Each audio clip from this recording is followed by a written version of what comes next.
Good afternoon, my friends, and welcome to episode 37 of my journey with Jesus. Gird up the loins of your mind. My name is Dave Little, and I am so pleased to have you checking out today's devotional broadcast. I am not a professional pastor or a reverend, in spite of what my good buddy Al Red Sox fan may have posted on my YouTube channel. I am just a guy living in Madison, Wisconsin. And God has put it on my heart to use my YouTube channel every week to share some of my thoughts on what is happening in my devotional life. And we call this series My Journey with Jesus. And today's topic will be Gird up the loins of your mind, the mindset of the believer who faces trials. We have spent the last several weeks discussing hope, as we encountered in 1 Peter chapter 1.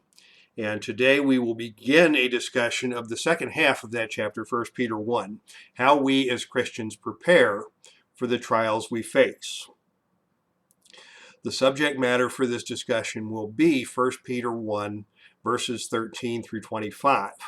I won't read this entire passage on the YouTube stream, but if you have a Bible nearby or a Bible app or what have you, I encourage you to pause the video and take a few moments to read through this passage before we jump into the discussion. The theme of this passage is how to adopt the Christian mindset in facing trials. And when you look at this passage in the King James Version of the Bible, we're given this instruction to gird up the loins of your mind. That's kind of a funny phrase, but it refers to how soldiers prepared themselves to do battle. Soldiers in Rome wore these long tunics, and in order to have the freedom of movement they needed in a fight, they needed to tie up the ends of the tunic into their belts, and hence the term girding of your loins, or preparing yourself to do battle. In the more modern translations of the Bible, we're given this command instead: prepare your minds for action. And over the next 3 weeks, we will look at 3 ways that 1 Peter 1 instructs us to do this. Be sober, conduct yourselves in fear, and love each other fervently. And today we will focus on the first of these commands, be sober. As we see in 1 Peter 1 verses 13 through 17, prepare your minds for action, keep sober in spirit, fix your hope completely on the grace to be brought to you at the revelation of Jesus Christ. As obedient children, do not be conformed to the former lusts which were yours in your ignorance.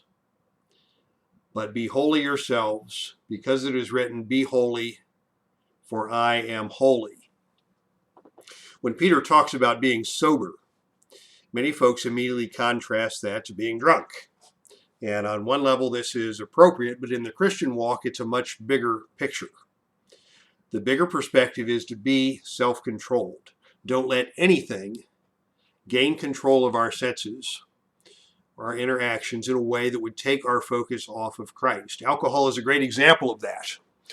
But this keeping sober in spirit refers to all the things in the world that alter our perceptions of God or our perspectives on our mission in serving God. It can be alcohol or drugs or any other mind-altering experience.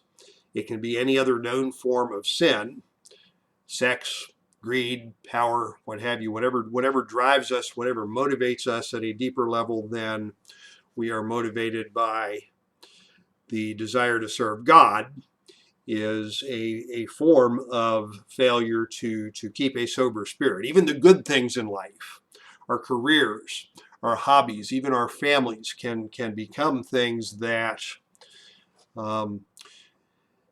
if they become more important to us than our mission here on earth to serve God, then we are not following the instructions of Peter when he says, keep sober in spirit and fix your hope completely on the grace brought to you at the revelation of Jesus Christ. And he sums this up with the command at the end of verse 16, be holy, for I am holy. And we discussed being holy a few weeks ago, episode 32. Being holy means to be set apart for one dedicated purpose: to obey God and serve God above all else. And if you recall back to our episode on God is Holy, you remember Caddyshack and Judge Smales and his special Billy Blue putter that he would use only for the purposes of the most important golf shots.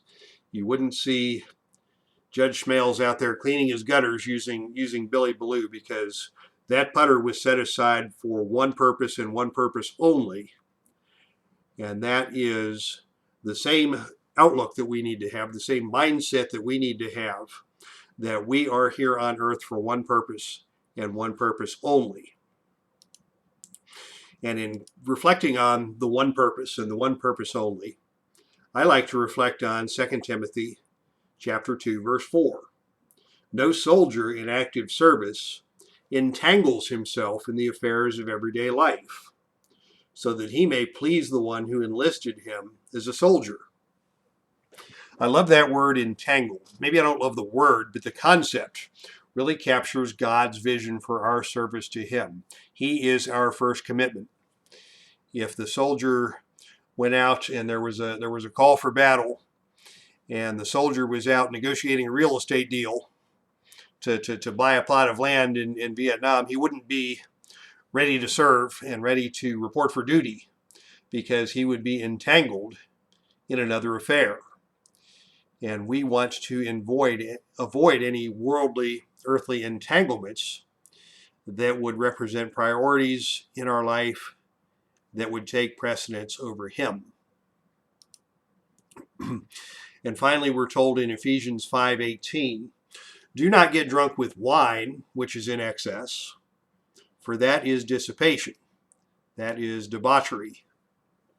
That is being distracted. But instead, be filled with the Spirit. God gives us a better option than being drunk, to fill ourselves with the Spirit. So that is our first step in preparing our minds for action. Be sober, be holy, be set apart, be single-minded in our commitment, first and foremost, to serve God and to keep our focus on God and not be entangled in the affairs of everyday life or be intoxicated by alcohol or any of the other pleasures of this world. Next week, we will move on to the discussion about how we conduct ourselves in the fear of the Lord, as Peter instructs. So that is where we will wind things up for today. Thank you again so much for checking out this devotional video. And if you enjoyed this video, please give it a like, and that will prompt the YouTube algorithms to move this up a tick when other folks come searching for things that would inspire them on a weekly basis. If you want to hear more from the channel, you can hit the subscribe button and you will get notified whenever new content is posted on the channel. Thank you again to everybody for checking things out this week. We will see you next week. And until then, God bless you all and go in peace.